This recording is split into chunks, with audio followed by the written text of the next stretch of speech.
This is a place. This is the place? This is a place. We want to talk about.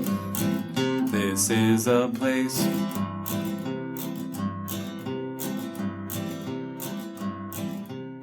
Welcome to this week's episode of This is a Place podcast. My name is Nate, and with me is a guy that the closest he'll ever get to being in the military is playing Call of Duty on the Xbox. Brandon. I can't tell if that is if you're throwing some shade at me. You don't think I'm cut out for the military? I know I'm not cut out for the military. I'm too big of a sissy. I know I'm not either, but I just don't want you to perceive me as that. I wouldn't be able to cut it. And I don't even know how to cut it on Call of Duty because I don't play Call of Duty. Have you ever played it before? I'm pretty sure I rented it once on Redbox way back, maybe 8 years ago, trying to see if I could get into it. I do love the graphics. I like watching people play every once in a while, but I feel like we probably mentioned this before in previous episodes, but after like the Nintendo 64 was kind of the top of the button controls for me, whatever you want to say that. But I feel like there's so many buttons you have to. Yeah, it's too complex. Like I just don't have the patience to sit down and learn a game where you have to push 80 buttons to be able to do everything that you need to do. Most of the video games I play, I like to be able to kind of like arcade style, where you can play for 5-10 minutes and walk away and you're done. You don't have to go back and start over, except for like Mario Brothers and stuff like that. But even then, like the old school Mario, you have to be able to finish it in one sitting. You couldn't really save it back in the day. I know everyone's geeked out right now because the new Call of Duty just came out. Yeah, it came out a couple weeks ago or something like that. I haven't played it. I don't have it or anything like that, but I'd be interested to try it. I think it's them redoing one of them, because I think it already was a game that was out and it's some kind of anniversary release. I don't know. I should have done some more research before talking about it. Me neither. To me, it's like, what's the difference between playing this year's Call of Duty and the year before? Like I like playing sport games, like playing back in the day. I like playing NCAA football. They don't make that anymore, right? No, but they're bringing it back. Okay. And I will have a game system where I can play that once it comes out because I am so stoked for it. So that and Madden and stuff like that, everyone geeks out when the new version comes out and it's like super expensive. And then 3 months later, it's on clearance for $10. So for me, I'm like, do I really need to go buy it the day it comes out? Like the year version from the year before is pretty similar. I don't understand. Yeah. So I wouldn't drop the money to get it like the day it comes out. I always waited until it went on sale. And it actually is kind of fun sometimes playing the old versions because there's a lot of players that are no longer around that you can play with. So I don't know if that's the same appeal when it comes to Call of Duty, because like I said, I don't play it. So if you gave me a Call of Duty from 3 years ago or one today, I don't know if I would notice or care for the difference. I will say Modern Warfare 2 is an amazing game. That was the one I was really into and played online and all that. And I'm not a big gamer, but during this time of year, going into Thanksgiving and around my birthday, for some reason I really want to play video games. Well, I think the weather changing, getting cold, it's time to stay indoors. And right. I get the same way with like wanting to watch movies at home, stuff like that. It's hard to want to be in the house when it's light outside at 9 o'clock at night and it's hot outside. Like you just want to be outside. But this time of year, it's kind of like, hey, at least for me, my mind shifts to wanting to be indoors. So that's probably what it is. But what I will always play around this time, for some reason it's a tradition, is to play the old GoldenEye from N64. See that one, and that's maybe why I don't like Call of Duty. And I've told you this before, I never got into GoldenEye. I think that came out like in 97-ish, like as a junior in high school. So that was like Mario Kart and GoldenEye were the two games everybody was playing. And I loved Mario Kart and I could play that for hours back then. But GoldenEye, I tried and I just couldn't get into it. the first shooter, is that what they call it? First person shooter, yeah. First person shooter games. They just don't like killing people, Brandon. Well, good for you. You'd rather just the fake throw people. shells at them. Throw shells at them. They don't really die though, right? Right. So.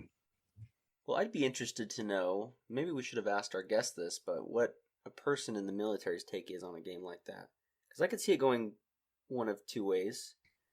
Could be maybe some of that, I don't know, is maybe triggering, or I don't know. Sure. I mean, that's another topic too, is the PTSD stuff. Some people it affects them, their daily lives. And somebody like my grandpa, who was in World War II and even got injured. He was walking alongside a tank and it ran over a landmine, and he woke up in a ditch like the next however many hours later.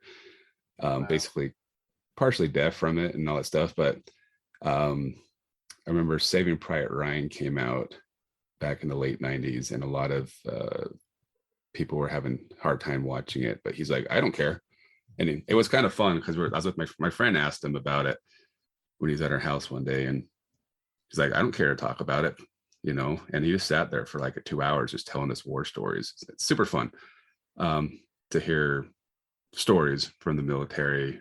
And it'd be fun to even have a podcast with Alan just talking about crazy military stories. I wonder if a new game comes out and more people go and sign up for the military. I wonder if there's any correlation. Oh, if there's any that motivates people or inspires them to join the military, thinking that's the way it's going to be. I don't know. Kind of glorifies it or makes it, inspires someone that that's what they want to do. I don't know. If somebody is your intention of going to the military, I don't know if that's the right way to go about it. But yeah, I could see some sort of correlation between playing a game like that and wanting to be a part of. I'm sure it's inspired some kids to want to join the military. I feel like I've seen either a YouTube clip or something like that where the military has used games like Call of Duty for training purposes, kind of the VR type stuff. Well, when we have Alan on next time, we'll have to ask him about it, his thoughts on it. Maybe he'll give us a follow-up and let us know once he hears this, but let's listen to our interview with him. So we're happy to have Alan Rosenhan back with us today. He came on the podcast, I guess it was our first year, right? And talked to us about the Vault. Yeah. And we decided to bring him back for kind of a Veterans Day episode, since that's Alan's area of expertise. And thought we should talk about Fort Douglas, which is a really cool place here in Salt Lake. Yeah, thanks for having me back, guys. Anytime. What have you been up to since we talked last? Just a quick download for everyone. Well, since we last talked, I moved clear across the country. I'm currently on active duty in the Army, and I was in North Carolina, and I just moved to Washington. So a little bit of a scenery change and a little bit of a job change, but I'm really liking it. And time zone change, right? Oh, huge time zone change. But I've also had several time zone changes in the last 6 months. So, it's not anything new. Kind of from our initial discussion before recording, being flexible, ready to go when called upon is something very important in your line of work. Oh, for sure. What is your long-term plans with the military? Long-term plans, stay in for at least 20 years and hopefully retire. And then after that, be a school teacher and tell Army stories of back in the day when I was cool and young and got to shoot guns and jump out of airplanes and get paid to do it. Heck yeah. I take that class. Yeah. So how long have you been in? I've been in 12 years. I was in the reserves for the first 6 years. And then the last 6 years I've been on active duty. So does that reserve time count towards your 20 years? A little bit. There's a complex math equation that determines it. When I went on active duty, the 6 years that I had spent, which included a year-long deployment, ended up being about 18 months. So I have about 13 years till retirement right now. 13? Not too far away. It'll go by No. fast. So that was always my goal, not to be in the military for 20 years, but to retire young and teach school as well. But I wouldn't have all the cool stories of jumping out of airplanes and stuff like that. I've shot guns before. How about that? Oh, yeah. I've shot a machine gun as well, an M16. Is that what it's called? Shot one of those before, but probably not as cool as your stories. I mean, I don't want to brag, but you can brag a little bit. You've earned that right. Yeah. The my favorite gun that I've shot is the 50 cal, the M2, designed in Ogden, Utah by John Moses Browning. Is that like shooting a grenade launcher?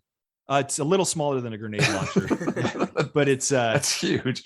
Yeah, the 50 cal. The bullets are a half an inch in diameter by like 2.5 or 3 inches long. And when you shoot it, it sounds like you've got a big garbage can full of quarters. It's just like a shunka, shunka, shunka, shunka. So it's not like the movies, but it's cooler than the movies. Oh, I bet that would. What would you estimate a round, like a civilian buying a round, just one round of like 50 caliber? $5. $5 every time you're shooting. $5. Yeah. Yeah. I have a friend who has a 50 cal sniper rifle, and he shoots it every 6 months, and he shoots like 10 rounds, and that's it. Because it costs him $50 each time. Oh my goodness. Wow. Whew. Anyways, well, that's not the reason we have you on, but we could just do a whole episode of your stories. So we'll plan that for another time. I could tell stories, but this is your podcast. I don't want to. Right. I was going to say that's not the reason we have you on here. We're here to no, we talk could about something definitely else. reserve a whole episode just to hear your stories, and I think people would listen to it still.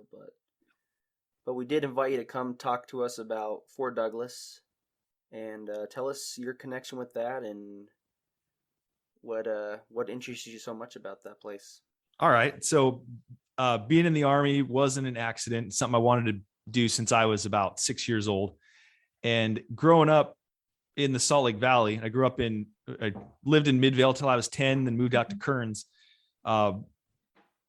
Kearns was a pretty, did you guys talk about Camp Kearns in one of your, you talked about Camp Kearns in one of your episodes. Yeah. A few months ago. Yeah. That was this year, right? I think so. Yeah. I'm trying. I apologize. I'm still catching up on your episodes, being out of the country and not having good internet.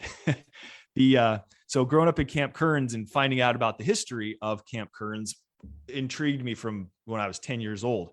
And then when I was in 7th grade, so I was like 11 or 12, there on the door of the band room, there was an advertisement for a fife and drum corps. It was the picture was a bunch of guys in Civil War uniforms, and it said, talk to this kid and meet at Fort Douglas on a Saturday. And I said, oh, Fort Douglas. I don't know what Fort Douglas is. I know what Camp Kearns was. So I asked my parents to drive me to Fort Douglas, and it ended up being a Civil War reenactors group that did the older guys had Civil War guns, and they had cannons, and they had uniforms, and they wanted young kids to be the fifers and the buglers and the drummers, just like they had in the Civil War. And so I hung out with them for a few weeks, and then decided that I wanted to buy a Civil War uniform and a bugle and, play the bugle boy. But as I went up there, it wasn't just show up and play the bugle. I would visit the museum, and going up there every week for almost 2 years, I really had a lot of chances to explore Fort Douglas and got a real deep love for it. Found out a lot of trivia about it.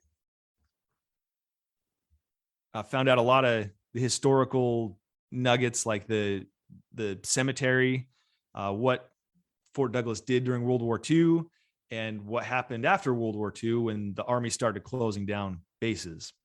So what are some of the interesting trivia that you learned about it that you can share with us? So it was one of the earlier forts in the Utah territory at the time, but it came 20 years after Camp Floyd was established. So the Mormon War, where the president sent troops out because there was the federal government was worried about an uprising in Utah. So the troops marched out to Camp Floyd, which is out west of Utah Lake. In 1862, the Army decided to set up a camp in Salt Lake City because they're kind of worried about potential Southern sympathizers in Salt Lake for some reason. So they selected a site east of Salt Lake City. Senator Stephen Douglas, who you might remember from the Lincoln-Douglas debates, he was an early sponsor of it, so they named the fort after him. And they established Western troops there. So one of the regiments was the 3rd California Regiment, and that was the name of the Civil War reenactors group that I was in. The volunteers from California and Nevada were there to watch over the Mormons, as they said it. There's the headquarters of the Church of Jesus Christ of Latter-day Saints was in Salt Lake. Then after the war, it became they were there to guard the railroad. The Union Pacific and Central Pacific railroads converged in Ogden, which at the time was a one-day walk from Salt Lake City. The troops were posted there to guard over the railroad and help man it in times of low manning. And then after that, it became a headquarters, a regimental post. The 3rd California evolved into another regiment. I forget what regiment, but as they were stationed there, the names of the units changed names until you got to World War I and troops were moved elsewhere. After that, Fort Douglas became kind of an internment camp. My great grandpa, who was a German immigrant, he never got to stay there, but he would tell us stories about people that he knew that got temporarily moved to Fort Douglas because it was kind of we need to watch out for German immigrants who might still have German sympathies.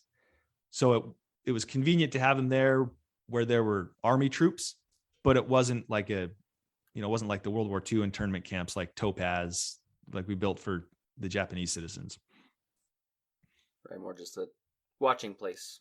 Yeah. Just like a check-in, like make sure that one thing that I just did not comprehend until about 10 years ago is just how unpopular World War I was, because one of the biggest ethnic groups in the US were Germans who didn't really think that Germany was doing anything wrong during World War I.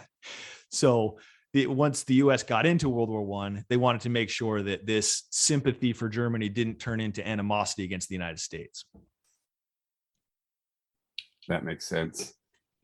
Well, going back to them where they built the facility, it wasn't originally supposed to be like in Salt Lake City. It was supposed to be nearby, but I think his name was Connor. Can't remember the guy's name.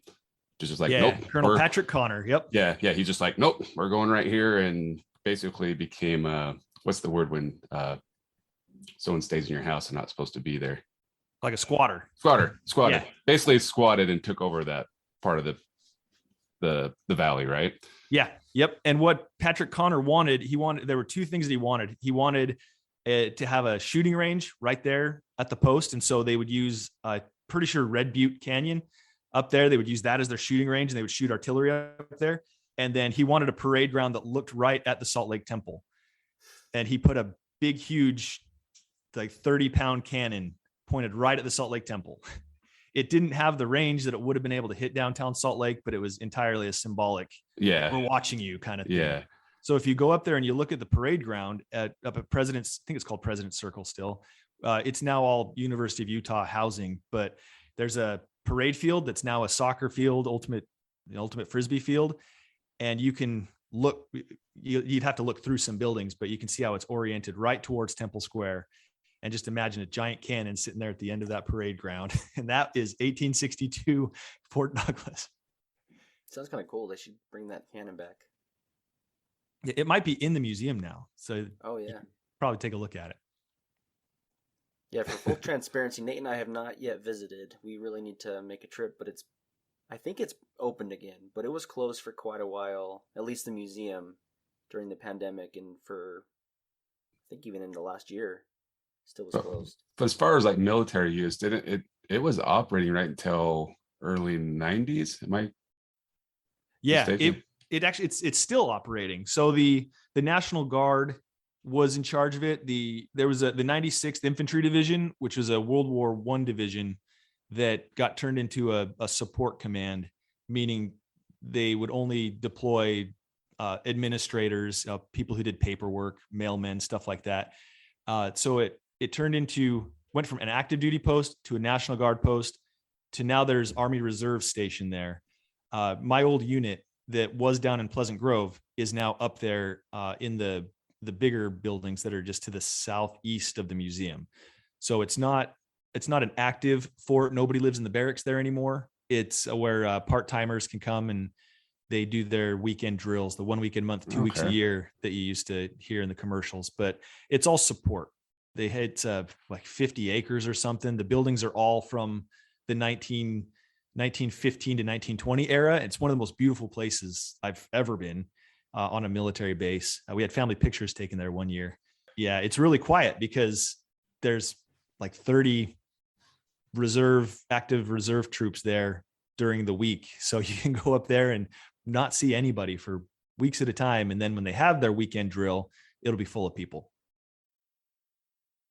Yeah, I think I've only driven through the area. So I've never like stopped and visited the museum like Brandon said, or walked on the grounds too much. So yeah, it is pretty. And it's just right there on basically University of Utah campus, right? And so is that what I'm mistaken? Is maybe it was like in the late 90s when University of Utah kind of took over? Are they in charge of the grounds, or is it still, or am I getting my facts mixed up? If you have your facts mixed up, then I do too. So don't feel bad. From what I remember, when the Olympics happened in 2002, the state of Utah took over the north part, which was the nice houses, the old houses, the museum. The museum used to belong to the National Guard. And then the state of Utah took it over. And sometime in the mid 2000s, that's when the University of Utah took over the housing, at least, and the old Fort Theater. But the Fort Theater is one of the ROTC buildings now for the University of Utah.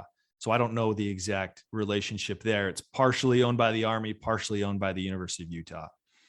And then as buildings, from what I remember, as buildings become unusable by the Army, the contract with the state of Utah is that they just be handed over to the University of Utah so that the university can do whatever they want with it.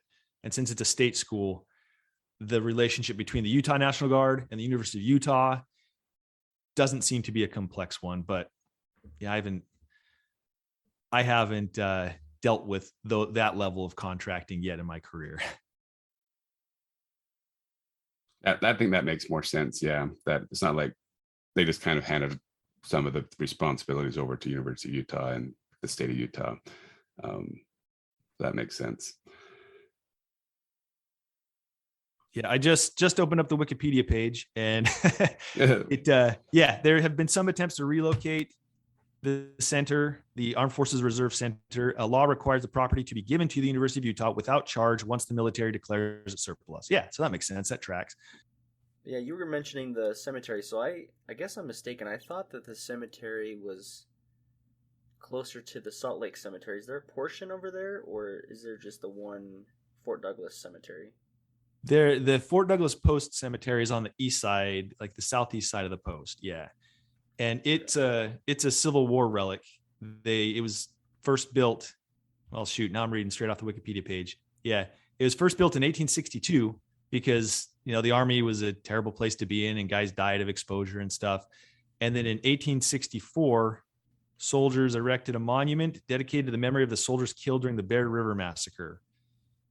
And then they've just been, people have been buried there since. I remember there was some controversy when I was in high school because I think a University of Utah student was chronicling all the headstones, and they had World War II prisoner of war, World War II prisoners of war who had died, Japanese and German prisoners of war, and some of the headstones had swastikas on them, and they were pretty shocked by that. I don't know if there still are those headstones, but be an interesting follow-up to find out.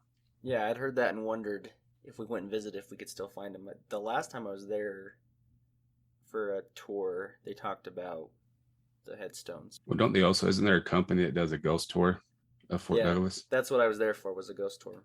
Oh, okay. That's another interesting thing, is that I've heard a lot about the cemetery, and also portions of the Fort Douglas itself have a lot of haunted activities. That stuff you've come across at all or heard about, Alan? I haven't seen it, but I've definitely heard of it. In fact, when I was in the old 3rd California, this is back, 1990, 90, dating myself, 96, 97, there was a Channel 2 news article about the ghosts of Fort Douglas. And one of the guys who was in charge of our little fife and drum corps thing, he played the ghost. And they told some stories about, people would make photocopies on the copy machines, and the photocopies would end up having signatures, and they would look up those signatures, and they were of soldiers who had died on the post. One time somebody was making photocopies and faces started showing up on the photocopies. And there's always the usual, they hear footsteps and they hear taps being played when nobody's playing bugles, and you hear guys in formation out on the parade ground. Never heard it for myself, but heard quite a few people talk about that, how the ghosts of the old 3rd California are still at Fort Douglas. Yeah, I've heard from someone that they used to do a lot of ghost investigations there, but they had to stop because it was getting too dangerous, too violent. So I don't know. Some scary. Like the ghosts were getting too dangerous and too violent. Yeah, that's the point. Was that the activity was too dangerous, too intense, or whatever. I don't know about that. Well, you got a whole military cemetery there with Union soldiers, German soldiers from World War I, Japanese and German soldiers from World War II. That's it. They're trained and they're ready and they're angry. Exactly. That's not the kind of ghost I want to encounter. You don't want to meet trained soldiers anyway, but now that they're dead and they're invincible and they have nothing left to live for, nothing left to live for. Oh man. No First pun of the episode. Yeah. Yes. You were the one to do it. Thanks. Yes.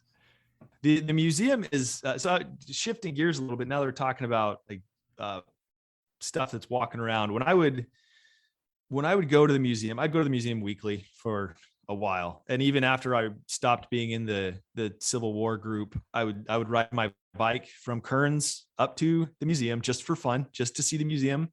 Wow. A Saturday where my mom and dad were off doing something else or they were at work, I'd ride my bike out there and just hang out at the cemetery, hang out at the museum.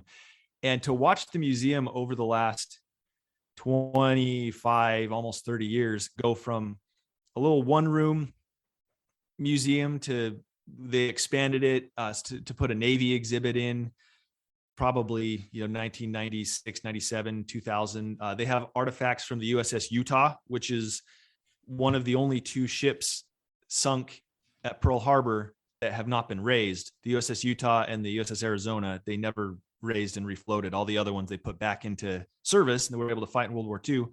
They had artifacts from the USS Salt Lake City, which was a cruiser in the Korean War. It was really small, but really, really packed full of stuff. And to watch that expand to 2 whole buildings and the quality of their artifacts, the quality of the what are they called? Exhibits, quality of the exhibits with different uniforms going from the history, 1862 uniforms, 1890 uniforms, World War II uniforms to the modern day Global War on Terror uniforms. It was really cool. Last time we were in Salt Lake was last April, and I wish I could have seen it, but it was closed because of COVID. But it's really neat to watch it expand and grow and improve, and watch how the volunteers have taken great care of it. And you get invested people that love what they do and they want to honor the history. And I think next time I move, we're definitely going to stop in Salt Lake and try to get back into it and see the museum. I want to see it now. Yeah. So just seeing the pictures that they have online, I mean, seeing the old tanks, the helicopters, it just shows you a very different time with the military, and it's really cool looking. Yeah. What is your? Yeah, if I remember right, at least one of the tanks. I mean, this is spotty memory from a 12-year-old, but one of the volunteers, I think he was actually the manager of the museum or something. His name was Jess McCall, and he seemed to me he was an older guy when I was there as a young kid, and so he might not be with us anymore. But he owned several of the tanks there, and like they were his personal collector's items. And he had one tank that I remember that was out at airport number 2. There's a little National Guard post there that I think is now just helicopters. But growing up in Kearns and having airport number 2 right there, I remember once in elementary school we watched my teacher's husband was in the Utah National Guard. He was a paratrooper, and we went to airport number 2 and we watched the paratroopers of the 19th Special Forces Group do an airborne operation. And I think the story goes is it was super, super windy, and a bunch of the guys ended up breaking their legs, and none of us found out until weeks afterwards reading the newspaper. But I remember seeing a tank at airport number 2 and wondering what the heck that was for. And then finding out that the guy who owned it was the guy that was the manager of the museum at Fort Douglas. So all these cool connections that just seem so random, but end up being really cool. What do you think it's been a while since you've been back there, but what was your favorite thing from the museum? Oh, my favorite thing. It changed over the years, just depending on how old I was and what I was interested in. When I was young, really young, 10, 12, 13, seeing the Civil War uniforms was all encompassing. That was my entire life. And looking at the cavalry uniforms, just how cool the horse riders looked. That was cool. And then as I got older, 15, 16, 17, the exhibits on the Navy, the USS Utah, little section that they had, the USS Salt Lake City, seeing that cruiser. And then as I got older, the architecture, when I was in my 20s, when I was going to college, walking around and appreciating how people lived in the 1860s, walking around President's Circle and seeing the houses and looking into them. And as I became an adult and had to, live like an adult and realize that you got to find food, you got to find fun things, and seeing how a military post operated as a little city. There was a chapel that was right there. They had a movie theater. They had a little post exchange where you could buy your food and supplies and uniforms. I think if I were to go back now, I'd probably go back full circle to seeing the uniforms in the museum, just because I've done all that stuff. I've been on Navy ships, I've ridden horses, I've been in a cavalry unit, and so all the stuff that I've just clicked off my bucket list, going back and appreciating the things that I loved as a young kid. That's what I'd go back and look forward to the most. You've gone and lived all those experiences now. Everything you hope to do, you're now living in it. Yeah. If 12-year-old me could look at 37-year-old me, he'd go, wow, I'll never be able to do that. And then when he finds out that, he became that and is still interested in things 12-year-old me was interested in, makes for a great story. There's got to be a book or a movie based on that concept at some point. And if not, you need to write it. Yeah, we'll see. I'm not a writer. I'm more of a raconteur. So it's really cool to hear about you've been able to go and live those experiences. It's crazy thinking about if the things I was interested in when I was 10 or 12 I ended up doing. I haven't, but it's really awesome that you were involved in like those reenactments from such a young age and exploring the museum and what it's turned into you for your career, your path. Yeah, I don't want to say that Fort Douglas is responsible for the man I am today, but it was certainly an inspirational part.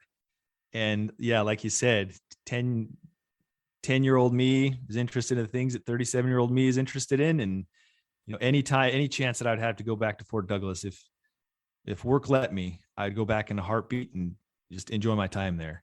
If anybody else wants to go visit in order, I'd recommend the museum if it's open. Number 2, going into the Soldier Circle, if they would let you. That's where the reservist units still are. Those buildings are all original barracks from the early 20th century, and they have a beautiful old parade ground there. And then number 3, President's Circle, where all the officers' housing was, which is now University of Utah student housing. And then after that, just wander around, look for ghosts, go visit the chapel, go visit the theater. They're there. You just got to find them. That's it. Nice. The friendly ghosts. Where are the friendly ghosts at, right? Yeah. Probably not buried there.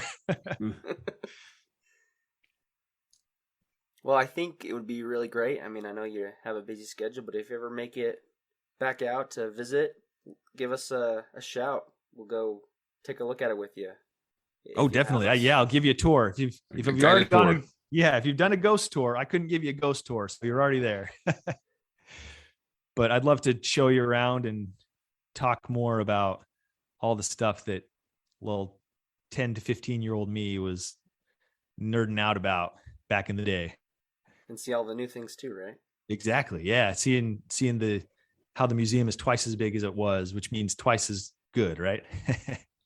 Well, we appreciate you, Alan, and talking with us about it. But I think, again, in the spirit of why we're doing this episode, thank you for your service and what you do.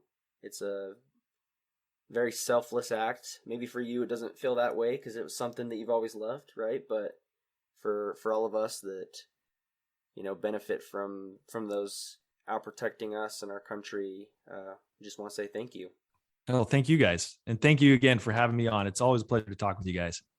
Yeah. We look forward to another opportunity. I'm sure we can come up with other things, even if it's just you swapping some military stories with us for an episode. We'll give you a call. Yeah. Be happy to do that. Yeah, next Veterans Day, maybe. Well, that was great having Alan on again. Can't believe it's been that long since we last interviewed him or had him on the podcast. Can't believe he still listens to us. That's anyone still listens to us. He must be bored. He must be really bored, have nothing to do. Yeah. But I do, like you mentioned to him, I do appreciate those who are willing to serve. I know other countries, it's a mandate that you have to serve for a certain amount of years in the military, and I'm really glad that we've never gotten to that point, that we've had enough people volunteer. Yeah, like that band, the BTS. Yeah. Korean band. Yeah, like a month ago, they saw an article or something that they're being mandated, right? Yeah, and I think we've got seems like we have a pretty stacked military. They don't have a shortage of people. There's never had to be a draft since long, long ago because people are willing to go and put their life on the line. I'm not one of those people. I wish I could be, but I'm grateful for those that are willing to serve. Yeah, I don't think I could handle it. I don't think I'm cut from that cloth. So appreciate people like him and everyone who has served and continues to serve. So lazy bums like me don't have to. And for Veterans Day, we are running a Veterans Day discount on the podcast. You can listen to our whole catalog for free.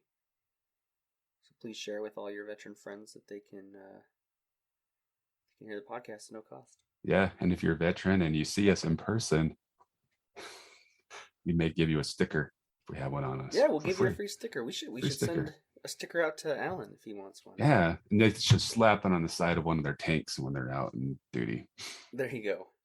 Yeah, that will scare. We'll up it even more. So, of course, everybody gets the podcast for free, right?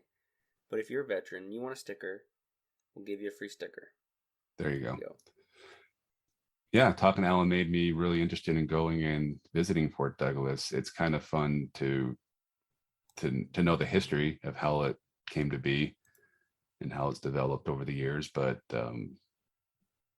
it's like many other places in Utah that are really cool to visit. I just don't make the time to do it. And I think that's why this podcast has been awesome to do. Like we talked many times. We need to get back to more of the actually going and visiting places. Yes. I was even driving out to Twilla the other day and had to drive on the north side of Kennecott. And I'm like, see that thing a million times over my life, and I still haven't yet to visit. So that's another place we need to go visit.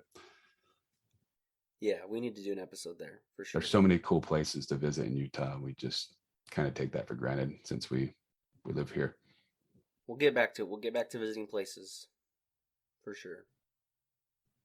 But it's always nice to have somebody like Alan who's been there that can just tell us about it. Makes life a little easier. Well, tell us what other places we should visit like this. If you have some extensive knowledge about a place, or if you met one of the angry ghost at Fort Douglas, we want to hear about it. Or anywhere, any angry ghosts. Anywhere, but Fort Douglas especially. And if you heard, let us know. We'd love to talk with you, and always an open invitation to someone if they want to come on the podcast. We try and schedule out guests and get some cool people to talk to, but that doesn't mean we won't take anyone that wants to be on, right? Sure. You got something interesting to talk about? We'd love to talk with you. We want to talk about it. Thanks for listening to This Is a Place podcast. See you next week.